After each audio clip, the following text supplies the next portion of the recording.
এক হাদিসে বিশ্বনবী ৮ জন সাহাবীর ৮টা গুণের কথা বললেন। জোরে বলেন কয়টা? ৮ জন সাহাবীর ৮টা গুণের কথা বললেন। তিরমিজির বর্ণনা, হাদিসটা সহিহ, সিলসিলাতুল হাদিস সাহিহার ভিতরেও এসেছে।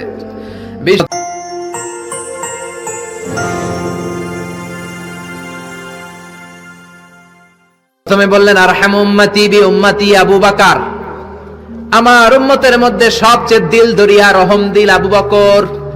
এত নরম হৃদয়ের সাহাবা পুরো সাহাবী গোষ্ঠীর মধ্যে কেউ ছিল? বিশ্বনবীর হিজরতের সাথী, বিশ্বনবীকে সঙ্গ দিয়েছেন, ভালোবেসেছেন। বিশ্বনবী একদিন আবু বকরকে বললেন, আবু বকর, হয়তো মক্কায় টিকা যাবে না, আমাদেরকে মদিনায় হিজরত করতে হবে। যেই দিন এই ইঙ্গিতটা বিশ্বনবী আবু বকরকে দিয়েছেন, ওই দিন থেকেই সাইয়েদনা আবু বকর হিজরতের জন্য রেডি। সুবহানাল্লাহ। যেদিন হিজরত করবেন, সাহাবীদের চোখ ফাঁকি দিয়ে বিশ্বনবী আবু বকরের ঘরে গেলেন, ডাক দিলেন, আসসালামু আলাইকা ইয়া আবু বকর। আবু বকর ঘরে আছো কিনা? ডাক দিতে দেরি, ব্যাগ নিয়ে আবু বকরের বের হতে দেরি হয় না। আল্লাহু আকবার। বিশ্বনবী বললেন, আবু বকর, ডাক দিলাম, ব্যাগ নিয়ে রেডি হইলা, কখন ঘুমিয়েছো, কখন ঘুম থেকে উঠেছো, কখন হাত মুখ ধুইলা, কখন ফ্রেশ হইলা, কখন কাপড় গুছাইলা? আবু বকর বলল, নবী যখন বলেছেন হিজরতে আপনার সাথে আমার যাওয়া লাগবে, ওই দিন থেকে আজ পর্যন্ত আমি আবু বকর আমার পিঠটার বিছনাতে লাগাই নাই।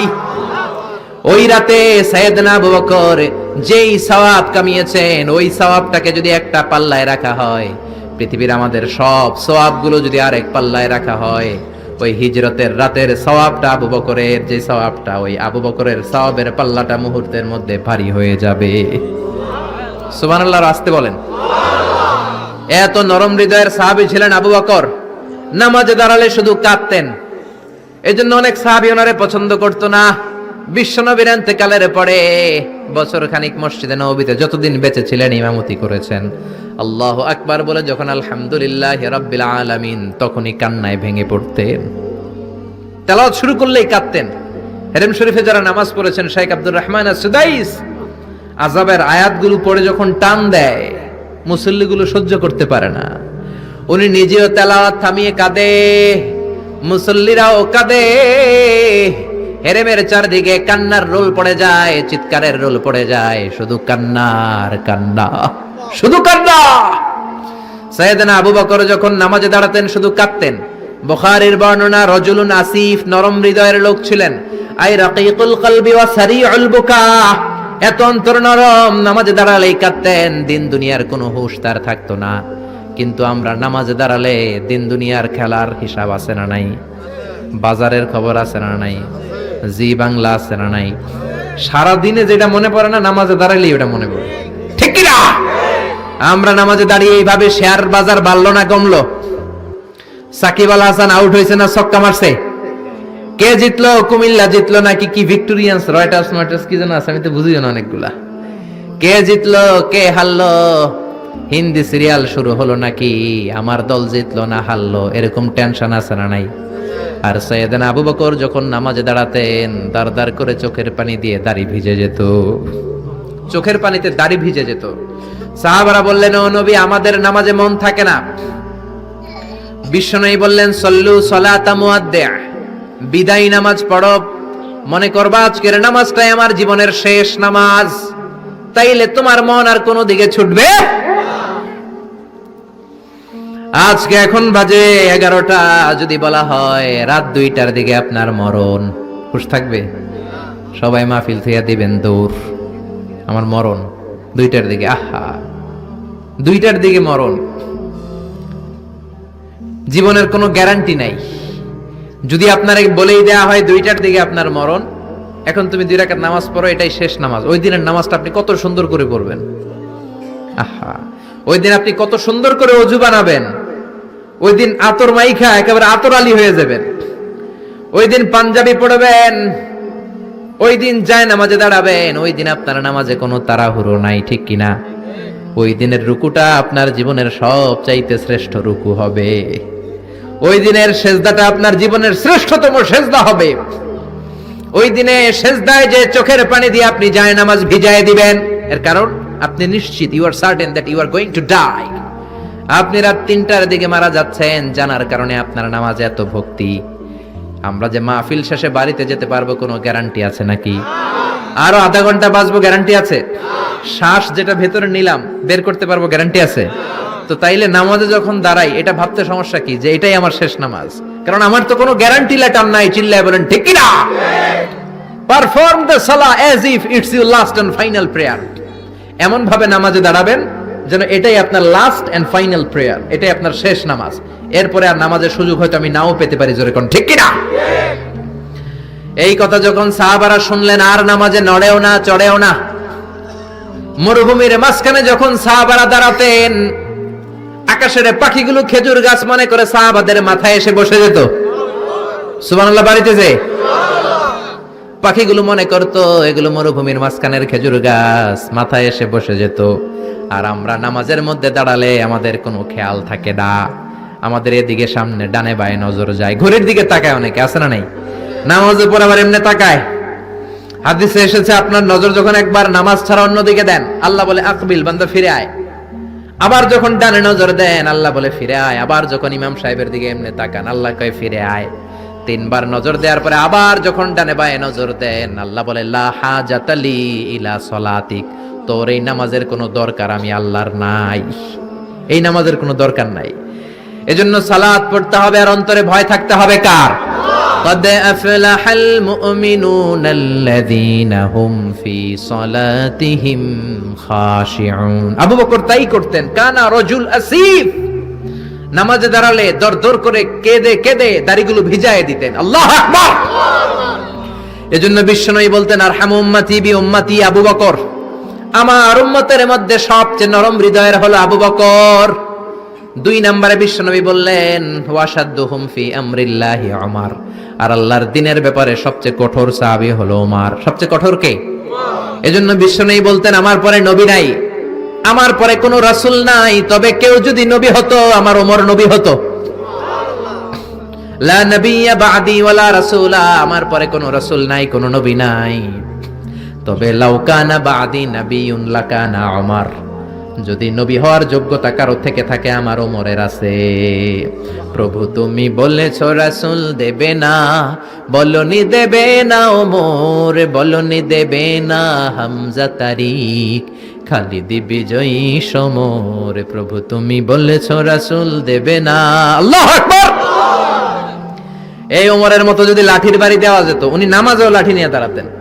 আমাদের ইমাম সাহেবরা কেবলামুখী, আর পিছন থেকে একামত দেয় আল্লাহু আকবার, আল্লাহু আকবার, আশহাদু আল্লা ইলাহা ইল্লাল্লাহ, আশহাদু আন্না মুহাম্মাদার রাসূলুল্লাহ, হাইয়া আলাস সালাতি হাইয়া আলাল ফালাহ, قد قامت الصلاة قد قامت الصلاة, আল্লাহু আকবার, আল্লাহু আকবার, লা ইলাহা ইল্লাল্লাহ, আল্লাহু আকবার। সৌদি স্টাইলে একটু একামত শোনায় দিলাম। আমরা তো 2 বাক্যে বলি, আর 1 বাক্যেই বলে। ইমাম সাহেব কিবলামুখী হয়ে দাঁড়ায় আর মুয়াজ্জিন একামত দেয়। ওমরের সুন্নাত, বিশ্বনবীর সুন্নাত এটা ছিল না। ওমরে ফারুক মুসল্লিদের দিকে হয়ে দাঁড়াতেন। ওমরে ফারুকের হাতে থাকতো একটা লাঠি, যার কাতার বাঁকা, লাঠির দিয়ে পায়ের উপরে বাড়ি আছে না নাই? এইরকম বাড়ি মেরে মেরে যদি সোজা করা যেত, কাতারে গ্যাপ থাকতো না। বিশ্বনবী বলতেন ওয়াসাদুল খালাল, হাযু বাইনাল মানাকিবি ওয়াল আকদাম, এইটার সাথে ওইটা মিলাও। এই সাহাবী তার কাঁধের সাথে এই সাহাবীর কাঁধ মেলাতো, এই সাহাবীর কাঁধের সাথে এই সাহাবীর কাঁধ মেলাতো, এই সাহাবীর ডান পায়ের সাথে ওই সাহাবীর বাম পা, এই সাহাবীর বাম পায়ের সাথে ওই সাহাবীর ডান পা। বুনিয়ানুম মারসুস, সীসা ঢালা প্রাচীরের মতো। নবীর কেউ অ্যাটাক করতে আসলেও যেন আধা ঘন্টা লাগে এই প্রাচীর ভাঙ্গা আসতে, জোরে কোন ঠিক কি না? এই জন্য সাহাবীদের জামা সবার আগে এদিক দিয়ে ছিটতো, ধাক্কাধাক্কির কারণে নামাজে টাইট হয়ে তারা দাঁড়াতো।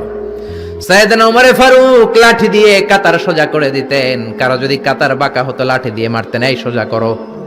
এই জন্য লাঠিরও দরকার আছে না নাই? আবু বকরের মতো নরম হৃদয়ের সাহাবা যেমনি দরকার, ওমরের মতো গরম 2-1টারও দরকার আছে না নাই? আমরা সারা জীবন ওয়াজ করলে আপনারা নামাজি হবেন না, এটা জানি।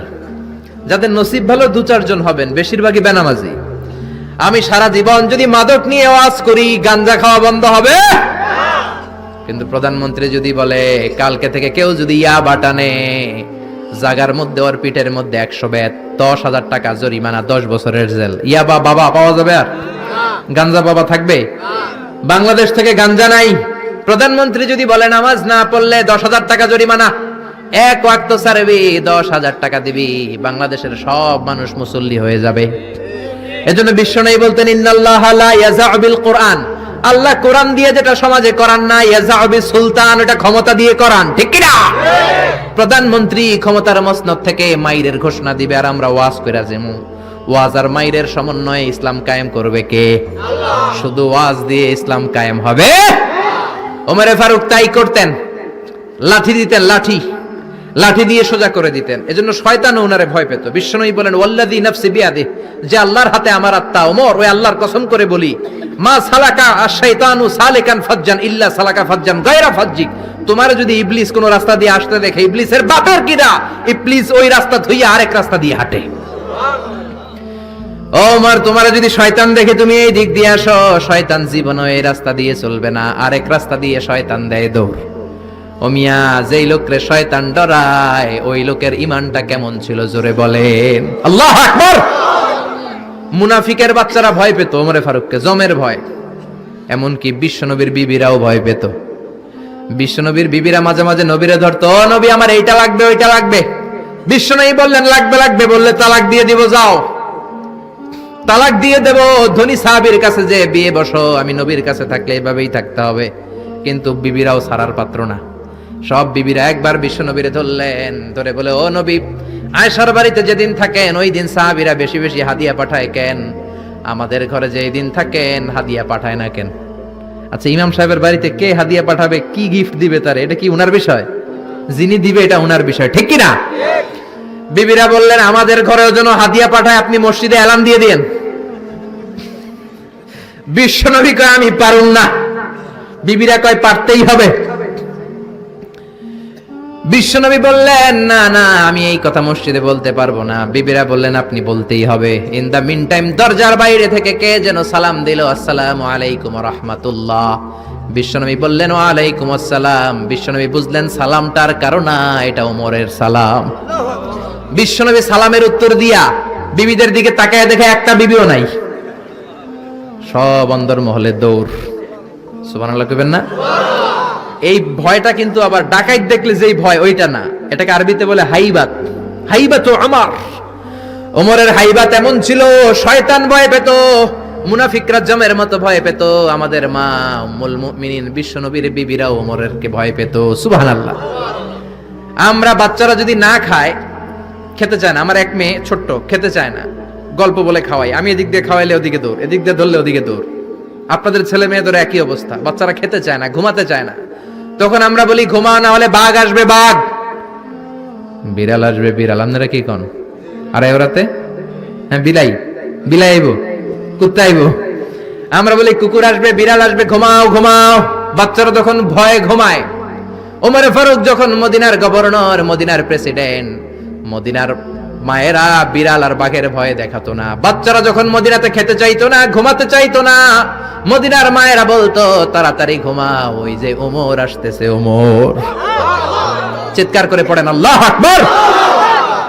সবার জন্য সমান নীতি। 10 বছরে গোটা বিশ্বের অর্ধেক ক্যাপচার, পৃথিবীর অর্ধেকটা ক্যাপচার করলেন সাইয়েদনা ওমর। নিজ হাতে পিটিয়ে নিজের ছেলেকে বেহুশ করেছেন। আরেক বর্ণনায় আছে পিটিয়ে ছেলেটাকে নিহত করেছেন। যদি বর্ণনাটা দাইফ, কিন্তু আমাদের জন্য শিক্ষা আছে বর্ণনায়।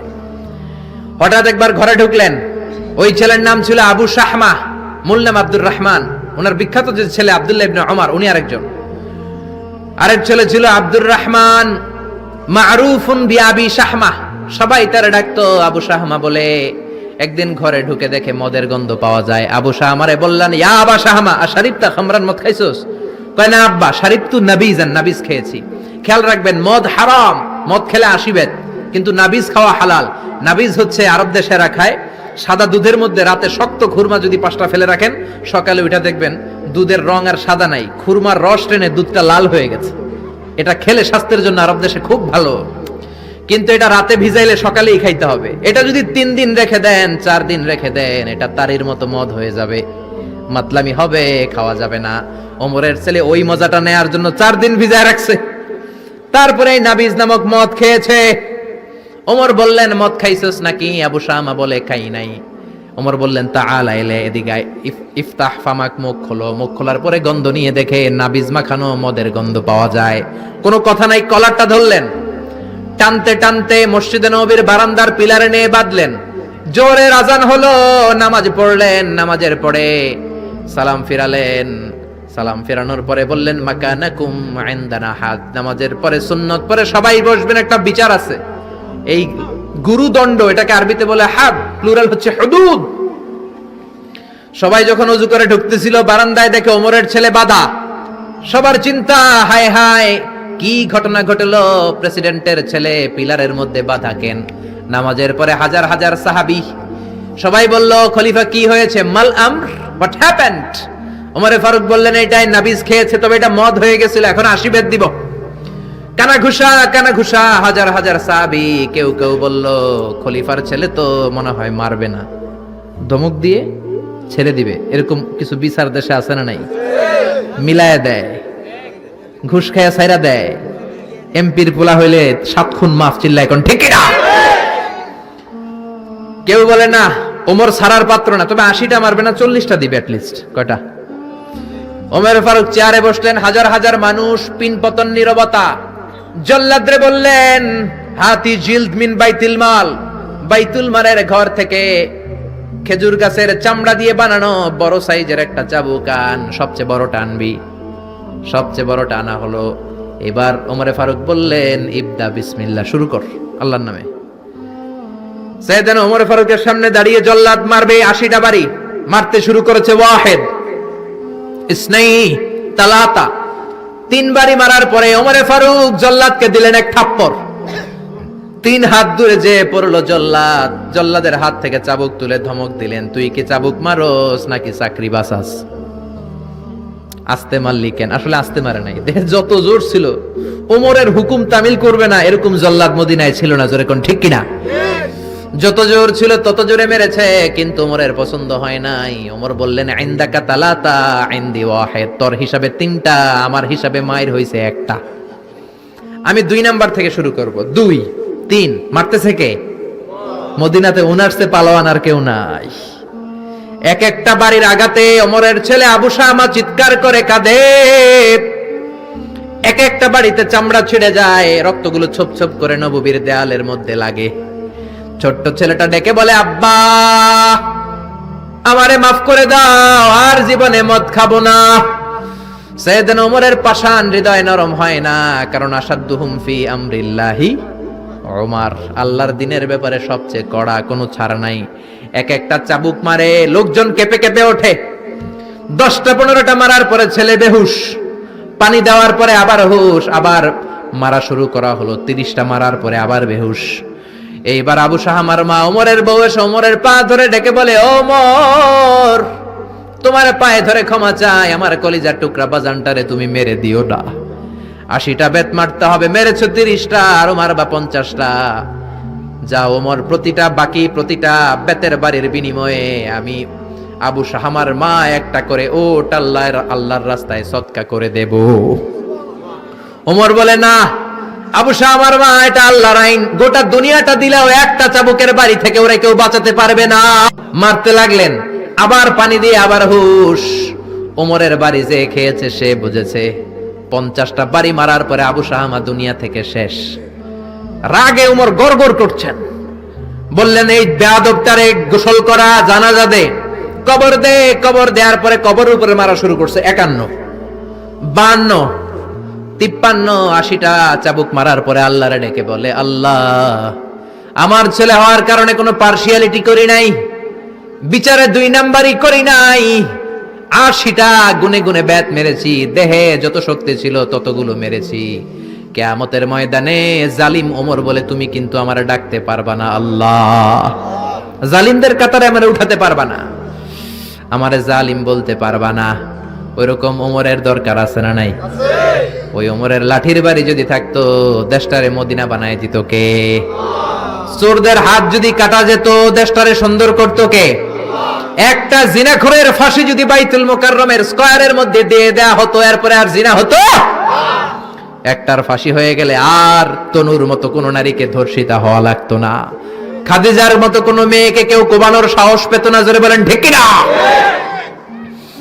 একটা চোরের হাত জুমার নামাজের পরে বাইতুল মুকাররমের স্কয়ারের সামনে যদি কেটে দেয়া হয়, আর কোন চোর পাওয়া যাবে নাকি? জোরে বলেন।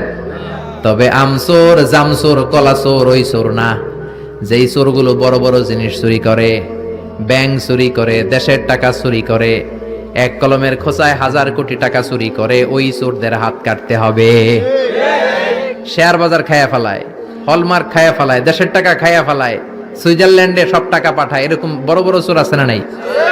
ইসলামী বিচার যদি শুরু হয়, আগে বড় চোরদের বিচার দিয়ে শুরু হবে। চিল্লায় বলেন ঠিক কিনা? এজন্য বিশ্বনবী বলতেন, আসাদ্দুহুম ফি আমরিল্লাহি ওমর, আল্লাহর বিধান বাস্তবায়নে সবচেয়ে কঠোর ছিল ওমর।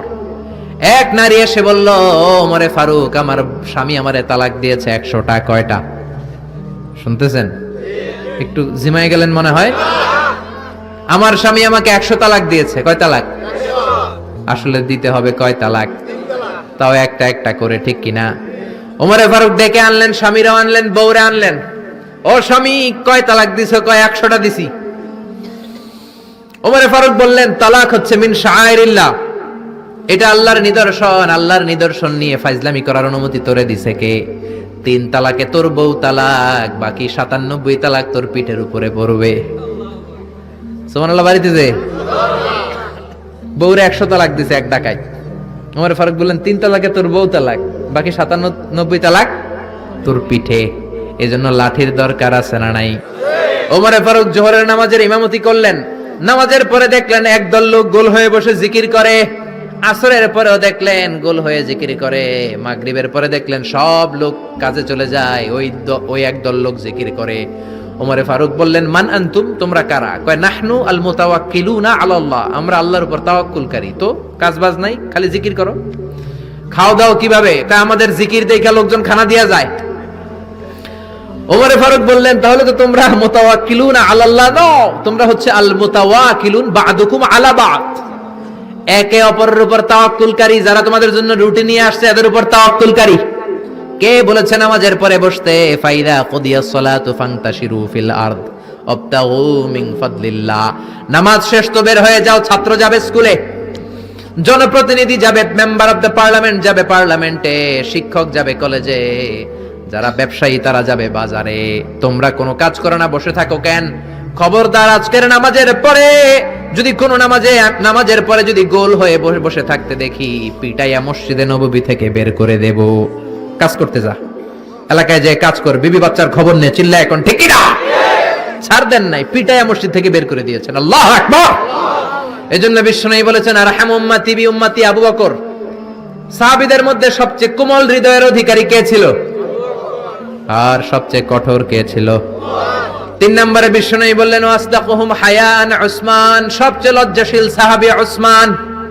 নারীরাও এত লজ্জাশীল ছিল না, সাইয়েদনা উসমান যতটা লজ্জাশীল ছিল। এখন আমাদের সমাজে লজ্জা শরমের বালাই নাই। কি করে আমরা বেশরম হব, বেলাল্লাপনা, অশ্লীলতা কি করে ছড়াবো, এগুলোর ট্রেনিং সেন্টার আমাদের ঘর। জি বাংলায় আমাদেরকে ট্রেনিং দেয়া হয়, শাড়িটা কেমনে পরলে শরীর বেশি দেখা যায়, পেট খালি, পিঠ খালি, কপালের উপর এক নক্তা আছে না নাই? জোরে কোন? কপাল পোড়া। প্রতিদিন আমরা ট্রেনিং প্রাপ্ত, প্রতিদিন জি বাংলা স্টার জলসায় শাশুড়ি আর বউয়ের মধ্যে কেমনে গিরিঙ্গি লাগানো যায়। আচ্ছা নাই? বিশ্বনবী বললেন, ইদা লাম তাস্তাহি ফাসনা মা শিতা, যদি শরম না থাকে তোর যা মন চায় তাই করতে পারবি। এই জন্য আল হায়াউ শু'বাতুম মিনাল ঈমান, লজ্জা হলো ঈমানের অঙ্গ। যার লজ্জা নাই তার ঈমান নাই। এজন্য লজ্জা শরমের দরকার আছে না নাই? বিশ্বনবী ছোট্টবেলা থেকেই লজ্জাশীল ছিলেন। বিশ্বনবীর দুধমা হালিমা, তিনি বলেন, 2 বছর মুহাম্মদ আমার দুধ খেলো, 5 বছর ছেলেটারে আমি পাললাম, 5 বছর লালন পালন করেছি। 5 বছরের মধ্যে শিশু মুহাম্মদকে আমি কোনোদিন কাঁদতে দেখি নাই। ব্যথা পেলেও মুহাম্মদ কাঁদে না, ক্ষুধা লাগলেও মুহাম্মদ কাঁদে না। শুধু লজ্জাস্থানের জায়গা থেকে কাপড়টা একটু সরে গেলে শিশু মুহাম্মদ কেঁদে দেয়। ছোট্ট বাচ্চা ব্যথা পায়, কাঁদে না। বিশ্বনবী কাঁদতেন না, ক্ষুধা লাগলে কাঁদতো না, লজ্জাস্থান থেকে কাপড় সরলেই কাঁদতো। বিশ্বনবীর বয়স 7 কিংবা 8। মক্কাতে কাবা নির্মাণ হবে। মক্কার সবাই কয় আমরা সবাই এই কাজে অংশগ্রহণ করব। কাবা ঘর বানাইলে ওটাতে সওয়াব আছে না নাই? তো কিভাবে অংশগ্রহণ? পাথর কেটে কেটে পাথর দিয়ে কাবা বানাবে। সবাই পাথর টানে, বিশ্বনবীও টানে। বিশ্বনবীর বয়স 7 কিংবা 8। ওনার বয়সের ছেলেরা সবাই পরনের লুঙ্গি খুলে কাঁধের মধ্যে রেখেছে, আর কাঁধের উপরে একটা করে পাথর টানে যাতে ব্যথা না পায়। ছোট্ট বাচ্চারা লুঙ্গি খুলে ফেলে না? গ্রীষ্মকালে দেখবেন পুকুর একটা পাইলে লুঙ্গি ধুইয়া সবটি সাঁতার, আছে না নাই? পিড়াইয়া উঠানো যায় না, সবগুলো ডুবায়, চোখগুলো লাল করে ভূতের মতো হয়ে ওঠে। এলাকায় পুকুর টুকুর নাই বোধহয়? আছে আছে আছে। বিশ্বনবী লুঙ্গি খোলে না, সবগুলো সমবয়সের বাচ্চা লুঙ্গি খুলে ভাঁজ করে এখানে রেখে একটা পাথর টানে। আমার নবী 2টা করে টানে। সবাই টানে কয়টা করে? নবী টানে কয়টা করে? সব বাচ্চারা লুঙ্গি খোলা, বিশ্বনবীর লুঙ্গি পরনে। আবু তালেবের চোখে এটা পড়লো। আবু তালেব বলে, ও ভাতিজা মুহাম্মদ, তোমার বয়সের বাচ্চারা লুঙ্গি খুলে পাথর টানে, সবাই টানে একটা, তুমি টানো 2টা। কেন রে ভাতিজা, তুমিও লুঙ্গি খোলো, লুঙ্গিটা কাঁধে রেখে তারপরে পাথর টানো। বিশ্বনবী বললেন, না চাচা, আমার সমস্যা নাই, আমি লুঙ্গি খুলবো না। চাচা কই খোলো। আমরা অনেক বাচ্চাদেরকে বলি, আরে তুই ছোট মানুষ, খোল বেটা, খোল খোল খোল, কিচ্ছু হবে না, বলি না? কখনো এগুলো বলবেন না। ও ছোট্ট হলে ওর একটা প্রেস্টিজ আছে না নাই? ওর একটা আত্মসম্ভ্রম বোধ আছে না নাই? এখনো যদি লুঙ্গি খোলা শিখান, অশ্লীলতা শিখান, তাহলে এই ছেলেগুলো হবে ডাকাত, এগুলোই হবে বাংলা ভাই, ইংরেজি ভাই, অঙ্ক ভাই, এগুলো হবে পিচ্চি হান্নান, এরশাদ শিকদার, কালা জাহাঙ্গীর, লতিফ সিদ্দিকীর মতো মন্ত্রী। ঠিক, আরো আসতে বলেন। এখন থেকে যদি লাজুকতা শিখান, ভদ্রতা শিখান, কোরআন শিখান, তাহলে এই ছেলেগুলো বড় আলেম হবে, মুফাসসিরে কোরআন হবে। এই ছেলেগুলো হাফেজ জাকারিয়ার মতো হবে, ফজলে রাব্বি আদেলের মতো হবে, বড় বড় ইমাম হবে, মুফাসসির হবে। চিল্লায় বলেন ঠিক কিনা? চাচা বলে, মোহাম্মদ লুঙ্গি খোলো। আরে ছোট মানুষ খোলো। বিশ্বনবী বলে, না, আমি ছোট হতে পারি কিন্তু লুঙ্গি খুলবো না, আমার কোনো সমস্যা নাই। চাচাকে, আরে খোলো মিয়া, বলে লুঙ্গির গোছা ধরে টান দিছে। টান দিতে দেরি, মুহূর্তের মধ্যে বিশ্বনবী বেহুশ হয়ে জমিনে পড়ে যায়। বিশ্বনবীর জীবদ্দশায় পৃথিবীর কোন মানুষ বিশ্বনবীর লজ্জাস্থান দেখে? জোরে বলেন, দেখে? এজন্য খবরদার, তোমার বোনের পেট পিঠ খালি থাকতে পারবে না, কপালে এক নোক্তা থাকতে পারবে। তোমার বোন বললেই তুমি তারে পাখি ড্রেস কিনে দিতে পারবা না, লেহেঙ্গা 2 পিস 3 পিস কিনে দিতে পারবা না। তুমি যদি এগুলো আদরের বোনকে কিনে দাও, আল্লাহর সুপ্রিম কোর্টের কাঠ গড়াতে তোমারও আসামি করে দাঁড় করাবে কে? বাবা খবরদার, মেয়েদের সব আবদার পূরণ করবেন না। হেজাব পরানো শিখান, বোরকা পরানো শিখান। একটা মেয়ে যখন বোরকা পরে রাস্তায় বের হয়, মনে হয় জান্নাতের হুর দুনিয়ায় এসেছে। একটা মেয়ের সৌন্দর্য তো হেজাবে, সৌন্দর্য তো বোরকার ভেতরে, সৌন্দর্য তো পর্দার ভেতরে। চিল্লা এখন ঠিক কিনা? আবার কিছু নানি আছে বয়স 90, উনি হাত মোজা পা মোজা, আর সাথে 16 বছরের 18 বয়সের নাতনিরে নিয়ে বের হইছে। এমন দৃশ্য এলাকার সব পোলারা পিছনে পিছনে লাইন ধরে, আছে না নাই? মায়ের বয়স 60, হাত মোজা পা মোজা। আপনি হাত মোজা পরছেন কেন? আপনি তো অল্প কাপড় পরে বেরোলেও কোনো সমস্যা নাই। আপনি তো এক্সপায়ার্ড, আপনার ডেট এক্সপায়ার্ড, ঠিক কিনা? আপনার দিকে তাকাবে না সুন্দরী, সুরুষী, অষ্টাদশী, মায়াবিনী, কাজল কালো চোখ, মেঘ কালো কেশ, আপনার ওই নাতনির দিকে লুলুপ দৃষ্টি দিয়ে বখাটেগুলো তাকাবে, ঠিক কিনা? এজন্য খবরদার, মেয়েদেরকে পর্দা শিখান, মেয়েদেরকে ভদ্রতা শিখান, মেয়েদেরকে ইসলাম শিখান। ফ্যামিলিটারে জান্নাত বানায় দিতে পারে কে? এজন্য বিশ্বনবী বললেন, ওয়াসদাকুহুম হায়াআন উসমান, সবচাইতে লজ্জাশীল সাহাবী ছিল কে? মনে থাকবে নি? ওসমান নামটা সুন্দর না? ছেলে পেলে হইলে এগুলো রাখেন, রাখবেন তো? কি রাখবেন? কি অদ্ভুত অদ্ভুত নাম রাখে। এক লোক অনেকদিন পরে ভাতিজারে দেখতে আসছে বাসায়, ঢাকাতে, গ্রামের সবজি টবজি নিয়ে গেছে। তো ভাতিজারা বলে, ভাতিজা তোমার নাকি এক ছেলে এক মেয়ে? বলে, জি চাচা, দোয়া করবেন, এক ছেলে এক মেয়ে, একটু ডাকো তোমার ছেলে আর মেয়েরে। ভাতিজা ডাক দিছে, ব্রাশ ফায়ার। ব্রাশ ফায়ার শুই না, চাচা দিছে দৌড়। ভাতিজাও পিছন থেকে দৌড়ায়, চাচাও দৌড়ায়। ভাতিজা কয়, দাঁড়ান চাচা। চাচা কয়, আমার বয়স 80 হয়েছে রে ভাতিজা, আমারে তুই ব্রাশ ফায়ার করিস না। ভাতিজা কয় চাচা এটা ওই ব্রাশ ফায়ার না, ছেলের নাম ব্রাশ, মেয়ের নাম ফায়ার। আছে না নাই? কিয়ামতের দিন আল্লাহ ইউদআউনা ইয়াউমাল কিয়ামাতি বিআসমাইকুম ওয়া বিআসমাই আবাইকুম, কিয়ামতের দিন আল্লাহ তোমাদের নাম ধরে, তোমাদের বাবাদের নাম ধরে ডাকবে। ফাহসিনু আসমাআকুম, তোমাদের নামগুলো সুন্দর করে রেখো। সুবহানাল্লাহ। রাখবেন, ওসমান নামটা রাখবেন তো, ছেলে হইলে রাখবেন, রাখবেন। এরপরে বিশ্বনবী বলেছেন ওয়াকদাহুম আলী, সবচেয়ে ভালো বিচারের রায় দিতে পারতো আমার মেয়ের জামাই আলী। বিচারের রায় হবে একটা কিতাব দিয়ে, কিতাবটার নাম কি? আপনাদের উচ্চ আদালত আর নিম্ন আদালতে তো এই কিতাব দিয়ে রায় হয় না? হাইকোর্ট, সুপ্রিম কোর্টে এটা দিয়ে রায় হয় নাকি? এই কোরআনটা দিয়ে যদি সব বিচারের রায় হতো, কেউ মাজলুম হতো না। কোরআন দিয়ে রায় হলে ওই রায়ে কোনো স্কাইপি কেলেঙ্কারি থাকে? কোরআন দিয়ে রায় হলে ঘুষ খাওয়ার সুযোগ থাকে? কোরআন দিয়ে রায় হলে এক দলের কথা শুনে আরেক দলের উপর কোনো জুলুম করার সুযোগ থাকে? এজন্য রায় দিতে হবে কি দিয়ে? ওমান লাম ইয়াহকুম বিমা আনজালাল্লাহু ফাউলাইকা হুমুল কাফিরুন। সুবহানাল্লাহ। আল্লাহ তিনবার বললেন কোরআন দিয়ে যে রায় দেয় না, বিচারের রায় যারা কোরআন দিয়ে ঘোষণা করে না, এক জায়গায় বললেন জালেম, এক জায়গায় কাফের, এক জায়গায় ফাসিক। এজন্য কোরআন দিয়ে বিচারের রায় হওয়ার দরকার আছে না নাই? কোরআনকে সংসদে পাঠানোর দরকার আছে না নাই? এমনি এমনি হেঁটে চলে যাবে কোরআন সংসদে, নাকি পাঠাইতে হবে? ভালো নেতা বানাইতে হবে। যারা কোরআন মানে, যারা কোরআনের পক্ষে, এরকম নেতা বানানোর দরকার আছে না নাই? এজন্য বিশ্বনবী বলেছেন মান ক্বালা বিহি সাদাকা, কোরআন দিয়ে যে কথা বলে তার কথা সত্য কথা নাকি মিথ্যা। ওয়া মান আমিলা বিহি উজরা, কোরআন দিয়ে আমল করলে আমল নামায় সওয়াব আছে না নাই? বেশি না কম? ওমান হাকামা বিহি আদালা, কোরআন দিয়ে যে বিচারের রায় দেয় ওইটাই সবচেয়ে সেরা বিচার। ঠিক কি না? আল্লাহ দেশে কোরআনের বিচার কায়েম করুক, পড়ে না আমিন। 5 নম্বরে বিশ্বনবী বললেন ওয়া আকরাহুম উবাই ইবনে কাব, সাহাবীদের মধ্যে সবচাইতে সুন্দর তেলাওয়াত করতে পারতেন, তাসবিহের সাথে সবচাইতে সুন্দর তেলাওয়াত করতে পারতেন উবাই ইবনে কাব। কি নাম? এগুলো জানেই না, জানতেও চায় না, খালি নাম মুখস্থ করে সালমান খান, শাহরুখ খান, অমুক খান, তমুক খান। পড়েন উবাই ইবনে কাব। উনি ছিলেন সবচেয়ে বড় কারি। বিশ্বনবী কিন্তু তারাবির সালাত এইভাবে পড়তেন না, কিয়ামুল লাইল করতেন। রাতের সালাত সব সময় 8 রাকাতের বেশি বিশ্বনবীর ছিল না। ওমরে ফারুকের সময় উনি এই উবাই ইবনে কাবের নেতৃত্বে মসজিদে নববীতে 20 রাকাত তারাবি চালু করে দিলেন। সুবহানাল্লাহ বাড়িতেছে? কার নেতৃত্বে? উবাই ইবনে কাবের নেতৃত্বে। আর বললেন নি'মাল বিদআতু হাযিহ, কত সুন্দর একটা বেদাত চালু করে দিলাম। উনাদের বেদাত চালু করার অথরিটি ছিল, কারণ তারাই ছিলেন দ্বীনের ধারক এবং বাহক। চিল্লায় এখন ঠিক কি না? কেমন করে উনি কোরআন পড়তেন? বিশ্বনবী একদিন উবাইকে বললেন, ও উবাই, ইন্নাল্লাহ আমারানি আন আকরা আলাইকা ইয়া উবাই, আল্লাহ আমাকে আদেশ করেছেন যেন আমি নবী নিজে তোমার কাছে যে কোরআন শোনাই। কল্পনা করতে পারেন? বিশ্বনবীর উপর কোরআন নাজিল হয়, আর বিশ্বনবীরে বলা হলো, আল্লাহ বিশ্বনবীরে বললেন ও নবী আপনি উবাইয়ের কাছে যে কোরআন শোনাবেন।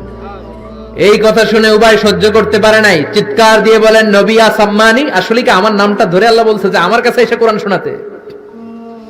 বিশ্বনবী বললেন বালা, হ্যাঁ তোমার নামটাই আল্লাহ ধরে বলেছে। উবাই চিৎকার দিয়ে কেঁদে কেঁদে বললেন ও নবী এই কোন কথা আপনি আমারে শোনালেন? আপনার উপর কোরআন নাজিল হয় আর আপনি এসে আমার কাছে কোরআন শোনাবেন। এটা ছিল বিশ্বনবীর অভ্যাস। সাহাবীদের কাছে উনি কোরআন শোনাতেন, আবার সাহাবীর কাছ থেকে নিজে শুনতেন। এজন্য বাবা ছেলের কাছে শোনাবেন, বলেন ও ছেলে, ও আমার কলিজার টুকরা বাজান, দেখ তো আমি সূরা 3 তেলাওয়াত করি, আমারটা হয় কিনা। আবার ছেলেরে বলবেন ও বাবা তুমি একটু সূরাতুদ দুহা তেলাওয়াত করে শোনাও। শান্তি আর কি লাগে? What do you mean by peace? What is the definition of peace? শান্তি কি? শান্তি হচ্ছে আপনিও কোরআন পড়বেন, ছেলেও পড়বে, বিবিও পড়বে, এটাই শান্তি। ঠিক কি না? বাবা ছেলেরে কোরআন শোনাবেন, ছেলে বাবারে কোরআন শোনাবা, স্বামী স্ত্রীরে শোনাবেন, স্ত্রী স্বামীরে শোনাবেন, শাশুড়ি বৌমারে শোনাবেন, বৌমা শাশুড়িরে শোনাবেন, তাহলে আর ঝগড়া হবে না। ঠিক কিনা? বাবা যদি বলে 3 জন মিলে সূরা ইয়াসিন মুখস্থ শুরু করলেন, 2 দিন পর পর খোঁজ নেন, ও ছেলে, ওরে বাবা তোর কয় আয়াত মুখস্থ হইছে? আমার হইছে 20 আয়াত। ছেলে বলে বাবা তোমার মাত্র 20 আয়াত, আমি তো মুখস্থ করে ফেলছি 30 আয়াত। ছেলেদের মেধা, বাচ্চাদের ব্রেন শার্প হয়। ঠিক কিনা? বিবি বলবে আমি রান্নার কারণে বেশি করতে পারি না, আমি করছি 7 আয়াত। আহা, এরকম ফ্যামিলি আমরা চাই কি চাই না? ফ্যামিলিটা যদি এরকম হয় আর কি লাগে, ঠিক কি না? এজন্য আকরাহুম লিউবাই, সাহাবীদের মধ্যে সবচাইতে চমৎকার কণ্ঠে কোরআন তেলাওয়াত করত উবাই ইবনে কাব। এজন্য বেশি বেশি কোরআন তেলাওয়াতের দরকার আছে না নাই? একটা অক্ষর তেলাওয়াত করলে 10টা নেকি দিবে কে? 10টা করে নেকি। একটা করে আয়াত তেলাওয়াত করবেন, জান্নাতে আপনার বিল্ডিং কে এক এক তলা লম্বা করে দিবে কে? পৃথিবীর কোন গ্রন্থের ব্যাপারে এরকম ঘোষণা আছে নাকি? শ্রীমদ ভগবত গীতা তেলাওয়াত করলে এক অক্ষরে কয় নেকি? ওম নমো ভগবতী বাসুদেবায়। কয়টা সওয়াব হইছে? ওম শান্তি বললে কয় সওয়াব? কিন্তু বিসমিল্লাহির রহমানির রহিম বললে আমল নামায় সওয়াব আছে না নাই? পড়বেন পড়বেন। প্রতিদিন আমাদের সকাল শুরু হবে কোরআন দিয়ে, জোরে কোন ঠিক কিনা? 6 নম্বরে বিশ্বনবী বললেন ওয়া আ'লামুহুম বিল হালালি ওয়াল হারামি মুআয ইবনে জাবাল। সাহাবীদের মধ্যে হালাল হারামের ব্যাপারে সবচাইতে স্পেশালিস্ট সাহাবী ছিল মুআয ইবনে জাবাল। আমরা এখন হালাল হারাম বাছি না, হালাল হারাম সব খাই। সুদ খাই, ঘুষ খাই, যৌতুক খাই, রাস্তার রডও খাই, মসজিদের টিন খাই, ত্রাণের গম খাই, ঠিক কিনা? আছে না নাই? সব খাই। এত ক্ষুধা, রড খায়া ফেলায়, সিমেন্টের বস্তা খায়া ফেলায়, ইটাও খায়া ফেলায়, কেমনে হজম করে আল্লাহই জানে। রাস্তার ইটা নাই, ত্রাণের মালামাল নাই, সব খায়া ফেলাইছে, আছে না নাই? আল্লাহ বলেন সবটা খাইস না, হালালটা খাইস। কোনটা খাইবেন? ইয়া আইয়ুহান নাসু কুলু মিম্মা ফিল আরদি হালালান তাইয়্যিবা। হারামটা খাওয়া যাবে না, হালালটা খাও। হালালে বরকত দিয়েছে কে? আল্লাহ। হালালে বরকত, হারামে বরকত নাই। আওয়াজ করে উত্তর দেন, গরু খাওয়া হালাল না হারাম? কুকুর খাওয়া হালাল না হারাম? আমরা সবাই বেশি বেশি গরু খাই নাকি কুকুর খাই? কি পরিমাণে যে কসাইয়ের দোকানে জবাই হয়, আর কোরবানির ঈদের সময় জবাই আছে না নাই? বিয়ের অনুষ্ঠানে আছে না নাই? হাজার হাজার গরু জবাই করি, কোরবানির সময় জবাই করি। বাংলাদেশের গরু দিয়ে হয় না, ইন্ডিয়া থেকে আনি। এত গরু খাই, কিন্তু কুকুর একটাও খাই না। আর গাভী বছরে বাচ্চা দেয় কয়টা? কুত্তা দেয় কয়টা? 7টা, 8টা, 10টা। কোনো জন্ম নিয়ন্ত্রণ তো নাই, দেদারসে দিতেছে। তো গরু আমরা খাই, কুকুর খাই না। গরু বাচ্চা দেয় কম, কুকুর বাচ্চা দেয় বেশি। তারপরেও বাংলাদেশের 56,000 বর্গ মাইলের ভিতরে গরু বেশি না কুকুর বেশি? এত গরু খাইলেন, তারপরেও গরু বেশি। কারণ গরু হালাল, হালালে বরকত দিয়েছে কে? আল্লাহ। কুকুর হারাম, কোনো বরকত নাই। রাস্তাঘাটে হাইওয়েতে কুত্তা পরে মরে থাকে, হাইওয়েতে কোনোদিন গরু ময়রা ভেটকে রয়েছে দেখছেন? হালাল, খালি বরকত। আল্লাহু আকবার। এজন্য হালাল খাবেন, হালাল পরবেন। ইউর ফুড শুড বি হালাল, ইউর ড্রিঙ্কস শুড বি হালাল, your dress up should be হালাল, ইউর এন্টারটেইনমেন্ট শুড বি হালাল। চিল্লা এখন ঠিক কিনা? সব আপনার হালাল হতে হবে, কারণ ইন্নাল্লাহা তাইয়্যিব লা ইয়াকবালু ইল্লা তাইয়্যিবা। আল্লাহ নিজে পবিত্র, পবিত্র ছাড়া কিছু আল্লাহ কবুল করে না। হালাল খাওয়ার পরে যে দেহটা আপনি বানালেন, ওই দেহটারে জাহান্নামে ঢুকাবে কে? হারাম দিয়ে আপনি যত দান খয়রাত করেন, কবুল হবে না। হারাম টাকা দিয়ে যাকাত দিলে কবুল হবে না, মাদ্রাসা বানালে কবুল হবে না। হারাম টাকা দিয়ে, ঘুষের টাকা দিয়ে অনেকে প্রতি বছর হজ করে হাজি টাইটেল লাগায়। আপনি হাজি লাগাতে পারেন, মাগার কবুল হবে না। কারণ আল্লাহর নীতি তো একটা, ইন্নাল্লাহা তাইয়্যিব লা ইয়াকবালু ইল্লা তাইয়্যিবা। এক লোক কাবার চারপাশে ইয়া রব, ইয়া রব, বুখারীর বর্ণনা, অনেক লম্বা, আমি শর্ট করে বলছি। ইয়া রব বলে কাঁদে। সাহাবারা বলল, কত বড় আল্লাহর ওলি। বিশ্বনবী বললেন, ওরে ওলি বলো না, মাতআমুহু হারাম, ও যেটা খায় হারাম খায়। ওয়া মাশরাবুহু হারাম, যেটা পান করে হারাম করে। মালবাসুহু হারাম, ড্রেস আপ হারাম, গদিয়া বিল হারাম, সব হারাম। ফাআন্না ইউস্তাজাবু লাহ, কেমন করে ওর দোয়া কবুল হবে? হারাম দিয়ে যদি আপনি দান করেন, মসজিদ মাদ্রাসা লঙ্গরখানা করেন, কবুল হবে না। আর হালাল থেকে প্রতিদিন যদি 1 পয়সাও দান করেন, এটাকে উহুদ পাহাড়ের সমান সওয়াব বানায়া দিবে কে? আল্লাহ। হালাল হারাম বেঁচে চলবেন তো, নাকি দেদারসে রড, বিল্ডিং, টাকা পয়সা সব খাইবেন? সরকারি চাকরি যারা করেন, বিনয়ের সাথে তাদেরকে বলি, আল্লাহরে ভয় পান। অল্প খাবেন, অল্প পড়বেন, বরকত দিবে কে? আল্লাহ। রিকশাওয়ালার সারা মাসে টাকা হয় 5,000 7,000, বাচ্চাও অনেক বেশি, ঠিক কিনা? 7টা 5টা বাচ্চা সারা মাস খাওয়ার পরে তারপর ওর 500-600 টাকা থাকে পকেটে, আর আপনি কোটি কোটি টাকা কামান, মাস শেষে আপনার ঋণ আর ঋণ।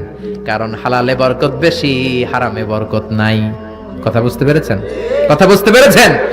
কিয়ামতের দিন 5টা প্রশ্নের উত্তর না দিয়ে পা নাড়াতে পারবেন না। এর মধ্যে একটা হলো আনমালিহি মিন আইনা ইকতাসাবা। আপনি সম্পদ যে গড়েছেন, সম্পদের পাহাড় কোন রাস্তায় গড়েছেন? হালাল রাস্তায় উপার্জন করেছেন নাকি হারাম? এজন্য আমরা হালালের পক্ষে নাকি হারামের? এই হালাল হারামের মুতাখাসসিসুন ফিল হালালি ওয়াল হারাম ছিল মুআয ইবনে জাবাল। কি নাম মনে থাকবে? আরবি না পড়তে বের হয় না মুখ দিয়া। বলেন মুআয ইবনে জাবাল। 7 নম্বরে বিশ্বনবী বললেন আফরাদুহুম যায়েদ ইবনে সাবিত। ফারায়েজের নীতিমালা সবচেয়ে ভালো জানে আমার যায়েদ। ফারায়েজ কি পোলাবানরা এগুলো জানেই না। ফারায়েজ হচ্ছে আল্লাহর দেয়া উত্তরাধিকার বন্টনের নীতিমালা। দুনিয়ার সব বাবাদেরকে আল্লাহ ডেকে বললেন ইউসিকুমুল্লাহু ফি আওলাদিকুম লিযযাকারি মিসলু হাযযিল উনসায়াইন। আল্লাহর দেয়া নীতিমালা হলো বাবারা, ছেলেরে যদ্দুর দিবা, মেয়েরে অর্ধেক দিবা। কার কথা? নাকি আজারি সাহেবের কথা? কে বলেছেন? কে বলেছেন? আল্লাহর দেয়া বিধান। দুনিয়ার বাবারা ছেলেরে যা দিবেন, মেয়ের অর্ধেক। এদিকে বাবা আছে না নাই? বয়স্ক বাবারা আছে না নাই? খবরদার, কিয়ামতের দিন আপনারও কাঠগড়ায় দাঁড়াতে হবে, ঠিক কিনা? ছেলেরে যদি 2 লাখ দেন, মেয়েরে দিবেন? ছেলেরে 10 কানি দিলে মেয়েরে, ছেলেরে 4টা বাড়ি দিলে মেয়েরে। অনেক মা আছে ছেলের পাতে মুরগির রান দেয়, মাইয়ার পাতে মুরগির ঠ্যাং দেয়, মুরগির গিলা দেয়, মুরগির পুস্তি দেয়। কি কোন আপনারা? গিলা পুস্তি কোন? তো মেয়েরে যেমনি পুস্তি দিলেন, মাইয়ার কি রান খাইতে মন চায় না? মন চায় না? দেখবেন যে মা বাবা ছেলের পাতে দেয় মুরগির রান, মেয়ের পাতে দেয় মুরগির ঠ্যাং, ওই মা বাবার শেষ জীবনটা ছেলের বাড়িতে কাটে না, মেয়ের বাড়িতেই কাটে, ঠিক কিনা?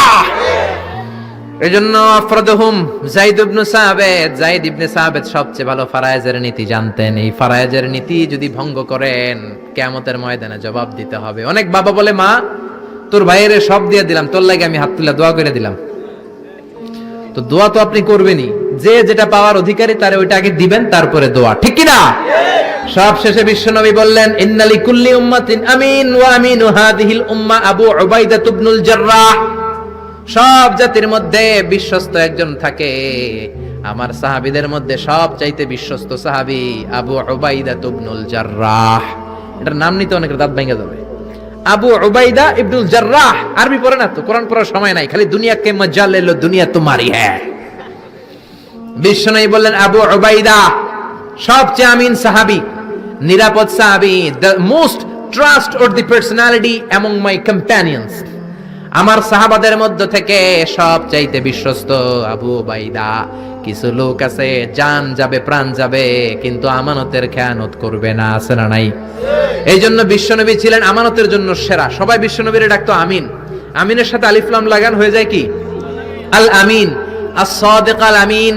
সবাই বিশ্বনবীর কাছে জমা রাখতো টাকা পয়সা।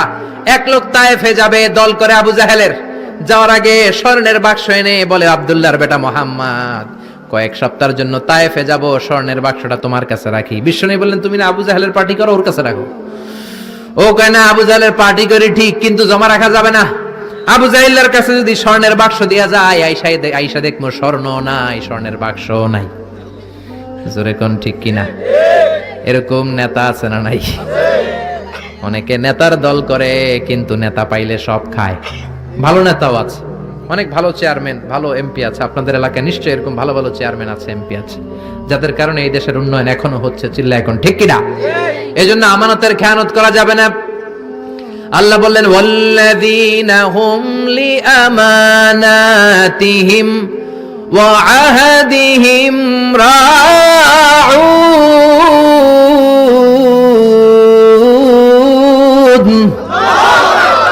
মুমিনের বৈশিষ্ট্য, প্রমিস দিলে প্রমিস ভাঙে না, আমানতের খেয়ানত করে। এজন্য আমরা সবাই আমানতদার হব। রাজি আছেন? রাজি আছেন? বিশ্বনবী বললেন ইদা দুইয়াতিল আমানা ফান্তাজিরিস সাআ। যখন আমানতের খেয়ানত হবে, তখনই কিয়ামত হবে। সাহাবারা বললেন আমানতের খেয়ানত